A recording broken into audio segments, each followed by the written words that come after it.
Welcome back to my 100% playthrough of Heretic on the Black Plague Possesses D difficulty, played through to Heretic plus Hexen re-release on the Kex Engine. We are doing all levels with a 1 start, and this is E4M3, Ambulatory. Now, an ambulatory, I believe in this specific context, means the walkway that usually encircles an altar in many cathedrals, but it could also mean pretty much any corridor in certain contexts as well.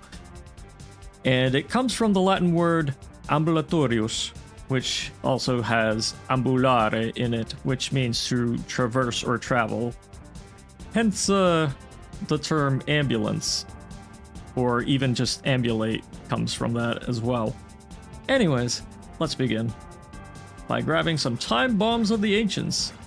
And as you can see, whenever we step into the areas, they darken, showing us a path we can traverse, or rather, ambulate through safely. But as you can also see, there are 3 doors, and each one requires a key, so we will return to this area later. But first, let's interact with this flickering wall, and get rid of this golem, and this other one. And to your right will be a Disciple of the Sparrow. And if you enter this area and fire first, you may wake up these iron liches, so you probably want to not enter this area to the point where you're crossing the sector, or rather the line death, and allowing that place to open up, but it shouldn't matter too much as long as you don't get hurt.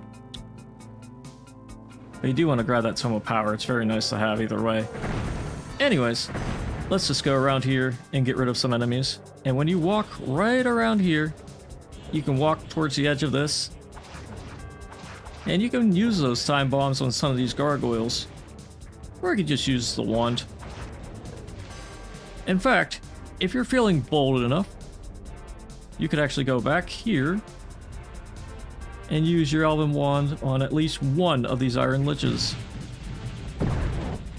It may consume a lot of time, but getting one of these guys out of the way will be very useful for later, because there are 3 of them.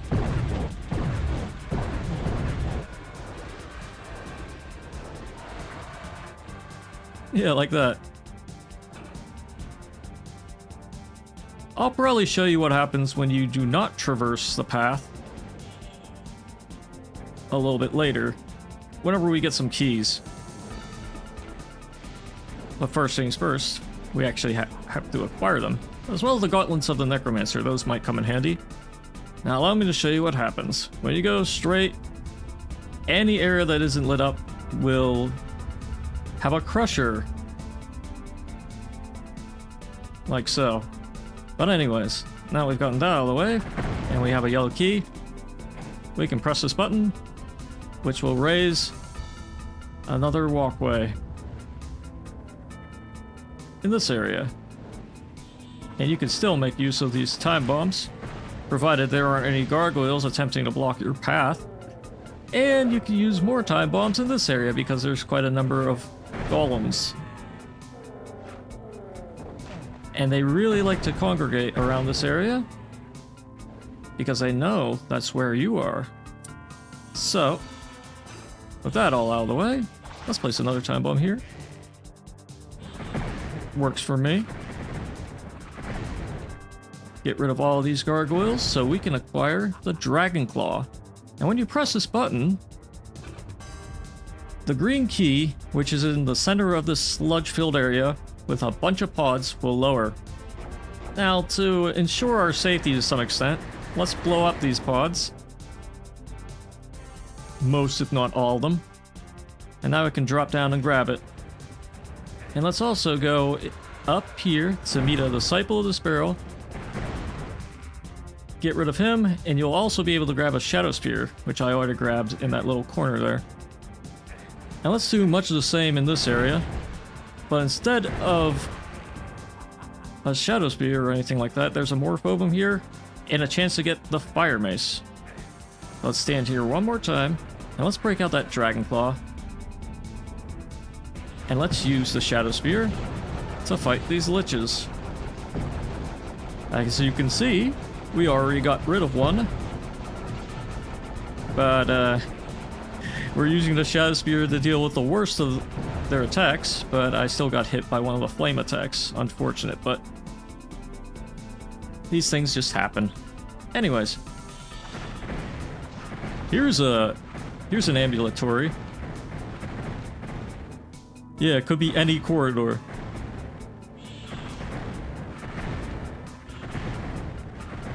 This level has a ton of them. But you want to clear out both so you can get all the items and get all the enemies out of the way. But also, now that you have the green key, this area opens up and it connects right back to this one. But while you're here, you might as well go and clear this part out, because there are nitro golems here guarding a bag of holding. And there is also something else in this area that I'll show you a little bit later, but for now, we're just continuing on through, because we can go into this part and grab some mace spheres for our newfound fire mace.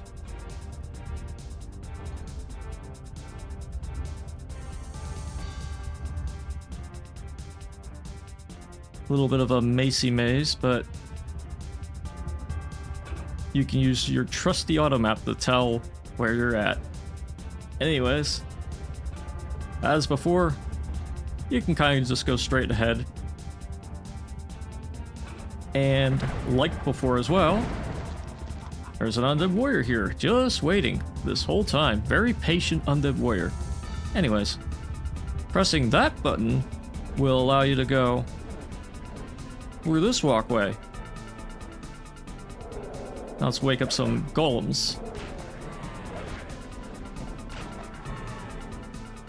And blow them up like so. And since we have two more foams, one of which we got from the pickup where the Disciple of the Sparrow was, let's use one right here. Chicken!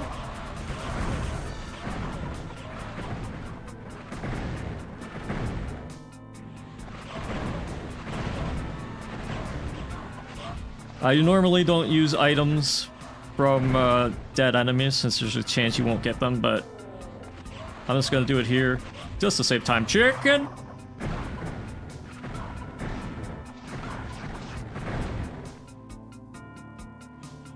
It's also very funny. Anyways, let's continue on into this bloody area. And by the way, remember my little rant in the last video about bloody floors? Yeah, this one doesn't hurt you. So some players, I'm pretty sure, who have never played Heretic before are going to go into this area. Well, first of all, they're probably going to get a little epilepsy fit from that. But, well, maybe not. Maybe they will, maybe not. But either way, they're going to look at the floor and say, oh my gosh, is that going to hurt me? Where they wouldn't have to do it before. Anyways, pressing that button will allow you to go through here, grab the Tome of Power. When you grab that Tome of Power, this area will open up with a friendly golem, who isn't friendly at all, but he's guarding this button, which will allow you to go and grab the blue key. And when you do that, this area will be available. But not only that, this area will be available, which I'd say is more important, because when you go through here and take a little trip to this part, you'll see a Disciple of the Sparrow guarding a Chaos device. And also this area has a few fire gargoyles guarding a ring of invincibility. And while you're here, you might as well drop down into this part, because you could also open this part from either side. And in case you wanted to get out and fight some more golems, there's a few nitro golems that would ambush you should you exit from this way conventionally. You could drop here first if you want to get the drop on them, but they're gonna pop out either way, and you do want to get rid of them no matter what. Anyways, this also just leads right back to where we were before, and we can just go straight ahead again. Doesn't matter if you follow the route, as long as you got some places that aren't crushed. But this part has a ghostly undead warrior guarding the last button, as well as a quartz flask.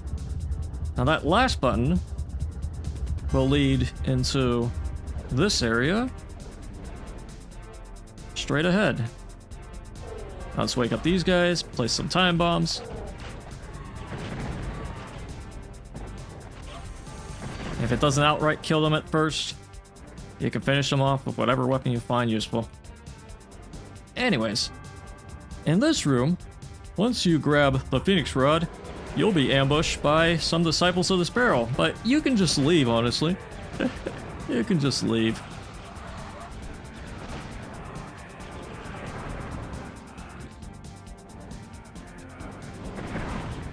So it doesn't really matter if these guys ambush you or not, because you can just get out of there. And you can just ambulate into one of these rooms.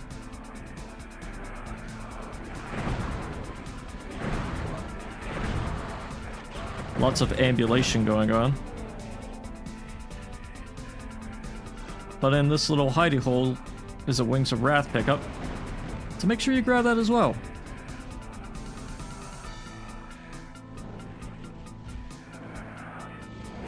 Another thing you can do for fun and profit is use the tomed up fire mace.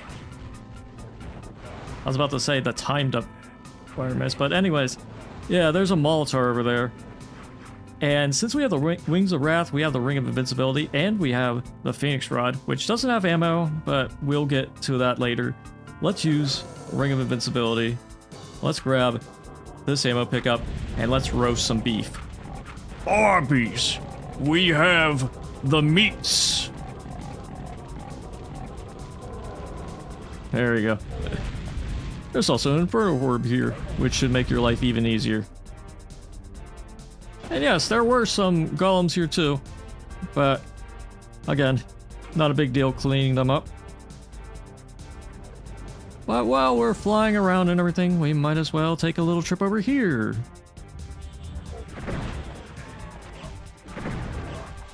And here's another Morphobum you can pick up. And you could use it on these gargoyles if you wish, but doesn't really matter. They're also guarding an enchanted shield and some extra ammo pickups for your newfound Phoenix Rod. There is something in that area with the Molitor that I believe I forgot to pick up though. I was too busy roasting that beef. Yeah, he had a map scroll and a quartz flask, I believe. And I also didn't tag that area, so it's good I came back either way. Anyways, there's some extra quartz flasks here, as well as a button you can press which will open up part of this way, and same with this one, which will open up the rest of it. And now this leads to the exit. However, you want to go immediately back and start fighting these fellas and go into this area to reveal this part with some rather angry gargoyles. And you can use a Dragon Claw in this area, because there's an Iron Lich here, but you can also give the hit scan Harry treatment. Behold how he impotently fires at you, but all of those torches prevent him from doing pretty much anything to you. Except sometimes the flame attacks can go over them and potentially do a little bit of damage to you. But that's not ideal. Anyways, this is the last secret area. Or at least it should be. It has another Ring of Invincibility.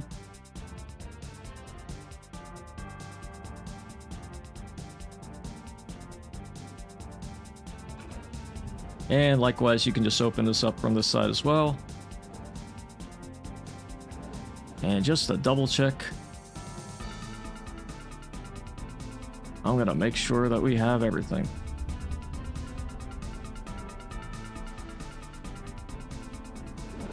So I believe there was a spot over here that I did not go fully through.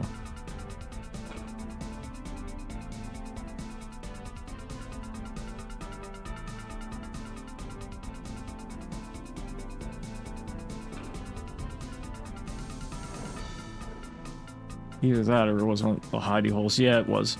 I know exactly where now. I see it on the auto map. Yeah, it was you with the Mystic Urn.